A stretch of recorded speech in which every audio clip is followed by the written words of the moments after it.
시청자 여러분 안녕하십니까. 황셰프의 요리교실입니다. 자, 요즘 여론조사 때문에 시끄럽습니다. 지난주 중반까지만 하더라도 윤석열이 이재명을 15%에서 한 10% 사이로 이기고 있는 여론조사가 대부분이었습니다. 근데 지난주 주말이 다 다가올 때 뚝 하나가 1% 근처로 붙었다더만 이번 주에 초반에는 0.5가 하나 나왔습니다. 자, 그래서 많이 시끄럽죠. 왜 여론조사가 늘을 띄느냐. 근데 이번 주 들어 이제 다른 여론조사가 조금씩 나오는데 그런 여론조사의 대부분이 7% 아니면 8% 차이를 이점했습니다. 오늘 넣은 오전까지 3개 여론조사가 그랬어요. 오늘 오후에 갤럽이 또 머니투데이하고 이렇게 조사를 했는데 지금 이재명과 윤석열 차이가 1점 몇 프로 이렇게 또 붙었다. 이런 이야기가 나왔습니다. 딴 것도 아니고 갤럽에서 그렇게 나오니까 갤럽 흔히 리얼미터, RN서치 이런 게 이제 메이저급으로 거론되죠. 나머지 여론조사들 수십 개가 있는데 그런 데서는 그렇게 이 여론을 갖다가 조금씩 이상한 여론조사를 말하지만 적어도 갤럽이나 리얼메타나 그래도 RN서치 같은 데서는 그렇게 이상한 조사는 안 하는데 이제 갤럽에서 1%대에 붙었다니까 아마 윤석열 진영에서는 오늘 밤에 지금 야단이 났을 거고 이재명 진영에서는 이제 해볼 만하다고 환호가 터졌을 겁니다. 자, 그러면서 보수 전반적으로 나오는 여론은 저거 믿을 수 없어. 저 가짜야. 이렇게 말을 합니다. 그런데 작년 총선에서도 수없이 그랬지만은 총선 결과는 실제보다 더 커졌습니다. 그러니까 나온 말이 뭡니까? 부정선거다라고 말을 합니다. 그런데 여론 조작한다, 부정선거 이런 말만큼 황당한 이야기가 없어요. 왜? 작년에 그렇게 부정선거를 주장해서 수십억을 모았으면 이제 대선이 다가오면 이 대선에서 부정선거를 못하도록 구체적으로 어떤 대안이 나와야 될 거 아니에요. 막연히 작년에도 부정선거 했으면 대선도 부정선거 할 거다? 그러면 선거를 보이콧해야죠. 그 부정선거 주장한 사람이 1년이 넘도록 엄청난 돈을 쓰면서 뭘 했습니까? 마찬가지로 여론조사를 믿을 수 없다. 저거 다 조작이다. 문이 손 썼다. 물론 그렇게 하죠. 저는 여러분들이 아는 것보다도 훨씬 더 깊숙한 내막들을 알고 있어요. 오늘 보면 청와대가요 56억을 여론조사에 썼다고 나오는데 어디서 그 돈이 나왔는지 또 뭘 여론조사했는지 어느 여론조사회사에 맡겼는지를 전혀 말하지 않고 있습니다. 자, 그 말은 무슨 말입니까? 적어도 청와대가 56억이나 되는 큰 돈을 여론조사에 투입하면서 여론조사회사를 컨트롤 해왔다고 봐도 맞는 말 아니겠습니까? 자, 그렇다면 박근혜나 이명박이 집권했을 때 여론조사에 대해서 보다 투명한 원칙과 규칙, 법률들을 만들어서 여론조사 회사가 제대로 모집단을 만드는가, 또 그 샘플링 하는 과정에서 문제가 없는가, 또 조사를 해서 제대로 답변대로 적는가, 아니면 답한 것과 달리 자기들이 조작을 하는가, 아니면 여론조사한 그 녹음이나 로우 데이터, 원자료들을 다 가지고 있는가, 그래서 검증이 가능한가, 이런 것들을 법적으로 만들었어요. 그걸 관장하는 기관을 뒀어야 된다고 봅니다. 그런데 집권했을 때 안 했죠. 해먹기 바쁘고 즐기기 바빠서 신경 안 썼죠. 그러다가 좌파가 집권했습니다. 그래서 문정권 지금 5년 내내 여론을 조작하는 듯이 보이지만 그렇지만은 그걸 여론 조작했다고 누구도 입증할 수 없고 입증할 수 있는 법과 제도도 없습니다. 그러니까 말해봤자 소용없는 일을 자꾸 이야기하는 것은 무의미하다는 거예요. 자, 여기서 제가 하나의 예를 들겠습니다. 자, 미국에 2016년에 트럼프가 대선을 했죠. 트럼프가 대선을 할 때 미국의 LA 타임스가 하는 여론 한 개 말고 나머지 수십 개 여론조사는 전부 힐러리가 이긴다. 심지어 5%에서 10% 사이로 안정적으로 이긴다고 말을 했습니다. 그런데 막상 선거를 해보니까 트럼프가 극적으로 이겼어요.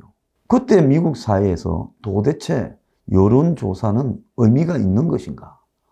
어떻게 여론조사의 이 출발점이 된 나라에서 이렇게 여론조사가 틀릴 수 있는가라는 문제 제기가 됐습니다. 그 몇 달 전에요, 영국에 이 브렉시트 여론조사가 있었습니다.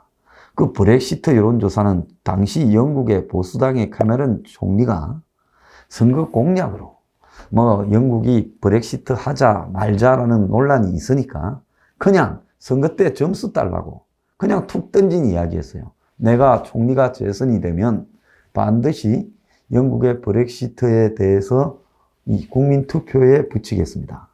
그 사람이 그런 말을 할 때 국민투표에 붙여서 안 될 거라고는 전혀 생각을 안 했어요. 그래서 투표를 한 날도 이 총리는 일찍 잠자리에 들었고 아침에 일어나면 브렉시트가 거부돼서 국민투표 결과 영국이 EU에 남기로 될 거라고 믿어 의심치 않았어요. 당시에 영국의 극우 정당의 지도자나 조금 반대하고 보수당에 조금 반대했지 전체 이 런던의 여론은 다 EU에 남아야 된다라는 입장이었고 총리 자신도 그랬어요. 여야를 할 것 없이 다 남아야 된다는 것이었으니까 이 브렉시트 투표가 통과될 거라고는 꿈에 꾸지도 않았습니다. 그런데 어떻게 됐어요? 이게 통과가 돼버렸어요. 그래서 여론조사 회사들이 다 투표 하나만 하다 했는데 전혀 다른 결과가 나왔습니다. 그래서 영국에서도 여론조사 회사들이 문매를 맞았고 미국에서 또 트럼프가 됨으로써 또 문매를 맞았어요. 그래서 여론조사가 이 바른지인 영국과 미국에서 여론조사 무용론까지 나오는 사태가 벌어졌습니다. 자, 그렇듯이 여론조사라는 것은 흔히 이제 엉터리일 가능성이 내포되어 있는 겁니다. 자, 그런데 이제 와가지고 여권이 여론조사를 조작한다라고 말해봤자 지금 부정선거를 주장하는 것만큼 아무런 대안이 없는 거예요. 결국 조작된 여론에 의해서 그것이 결과로 나타나서 또 대선에 지게 될 겁니다. 자, 그렇다면 이거는 여론조사라는 것을 우리가 어떻게 해석해야 되는가라고 봤을 때 여론조사는요, 막연하게 윤의 지지율을 지난주에는 15% 있다가 이번 주에 7% 또 1%까지 늘주지 않습니다. 어쩌는 줄 아십니까? 저 사람이 내려갔다라고 주장하는 여론조사가 나와도 많이 떨어졌다고 해도 어색하지 않을 만한 이유가 충분할 때 여론조사 회사는 안심하고 조작을 하든 실제 걸어 나오든 뚝 떨어뜨리는 겁니다. 누가 주문을 해서 연결되어서 그렇게 하든 말입니다.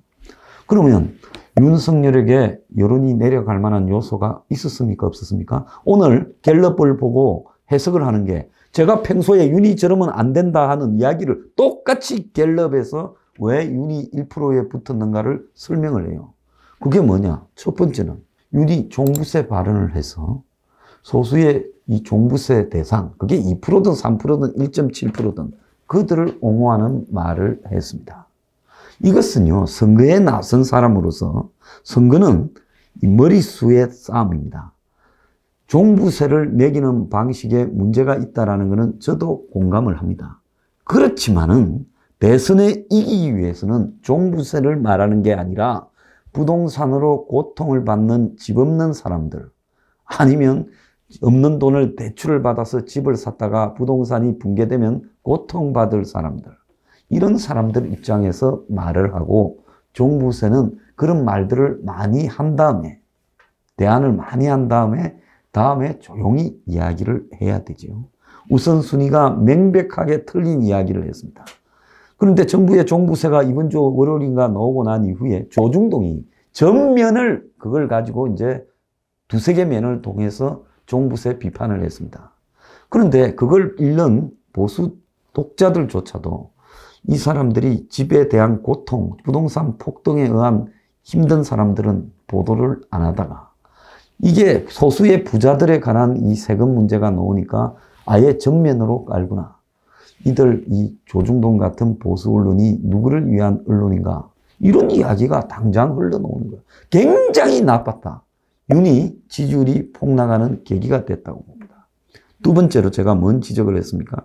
이준석이하고 김종인 할배를 만나가지고 이럴 건가 저럴 건가, 또 김병준을 또 끌고 와서 또 김한길을 끌고 와서 김종인을 견제할 건가, 이런 이야기를 할 때 이것이 반드시 지금 국민들한테 안 좋게 작용할 수 있다. 만약에 데리고 올라오면 딱 던져서 오겠다고 할 때 오든가 안 오면 끝난 걸로 간주하고 그냥 가버려야 되는 거예요. 그것 때문에 김종인을 그냥 놓쳤다라는 데미지보다 김종인을 데리고 오냐 안 데리고 오냐, 데리고 오냐 안 데리고 오냐, 또 김종인을 견제하려고 김한길, 김병준을 데리고 오냐 안 데리고 오냐, 이런 논란을 벌이는 속에 사람들은 저 사람이 대통령으로서 어떻게 한 사람한테, 오랜 철진한 철새 정치인 한 명한테 저렇게 의존하고 그 문제를 매듭짓지 못하고 끝났다 끝났다 끝났다 끝났다 이렇게 말을 하는가. 그래서 윤석열이라는 사람은 김종인 없이는 선거를 못 치르는가. 국민의 동당은 자체적으로는 선거를 치를 만한 역량이 안 되는 정당인가라는 의문을 던져준 겁니다. 그래서 이 두 가지가 핵심이 되고, 또 윤이 조중동의 행사 같은 데 다니면서 연설하는 것만 하고 대중 밑바닥 접촉을 안 했어요. 11월 5일 날 당선된 다음 날은 가락시장을 가고 그렇게 하더니만 그 뒤에 보면 그냥 이 폼 잡고 양복 입고 뽐내는 데만 가지, 여소수 파동이 터져도 그 트럭 노동자들을 한번 만나러 안 갔어요. 네? 경찰 빌라 사태가 생겼어도 그 현장에 한번 가든지 경찰한테 한번 가서 항의도 안 했어요. 스토커 사건이 생겼을 때도 마찬가지였어요. 그러니까 국민들이 봤을 때 저 사람은 벌써 당선된 기득권이구나. 지지율 차이가 15% 나고 하니까 다 엎드리죠. 그러니까 윤이 그냥 거기에 만족하면서 즐기고 있는 듯한 느낌이 들었습니다. 반대로 이재명이는, 우리가 이재명이를 보면 그가 무슨 이 대장동에 대해서 적반하장으로 이야기하고 특검 받자라고 이야기하는 게 황당하게 보이죠. 그렇지만 이재명이는 메타버스를 해서 매주 타는 버스라고 동네마다 다니면서 거리에서 사람을 만나고요. 거짓말이라도 반복적으로 하고, 그리고 무슨 캠프에 가서 말입니다. 그 낙상 사고까지 생겨서 거의 끝나는 분위기에서도 그걸 만회하려고 온갖 쇼를 다 했습니다.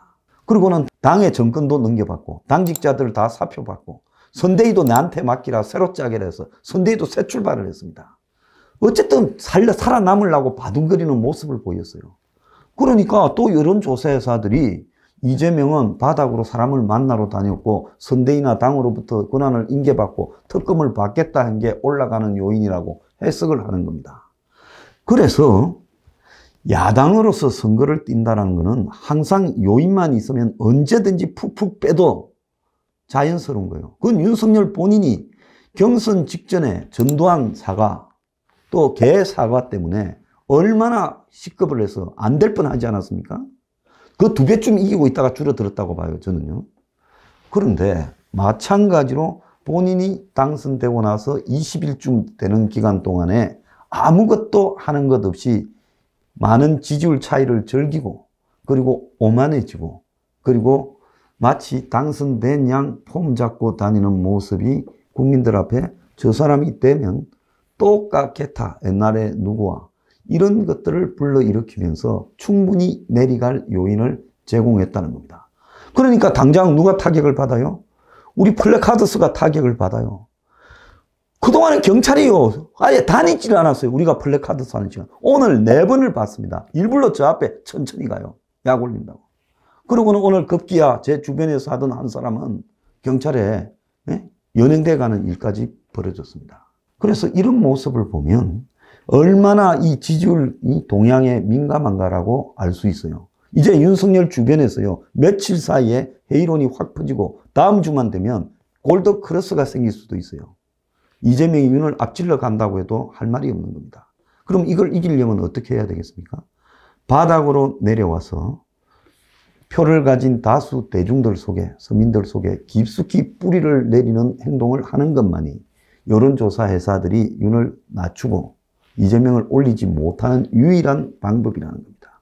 지금까지 황 대표가 이 이야기를 100번도 더 말했는데 이런 부분에 대해서 신경 안 썼어요. 자, 그렇다면 이번 대선은 끝까지 위기가 올 것이고, 어떻게 보면 다 죽은 사람이 다시 살아나서 대장동은 언제 있었던 일인가 잊어버리는 사태도 올 수 있다는 겁니다. 그래서 여론조사 회사를 조작이라고 욕하기 전에 이런 일은 후보 본인에게 전적으로 책임이 있다.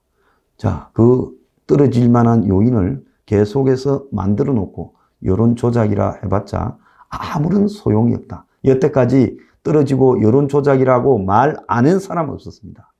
그렇지만 다 결과는 바뀌지 않았어요. 명심하기를 바랍니다.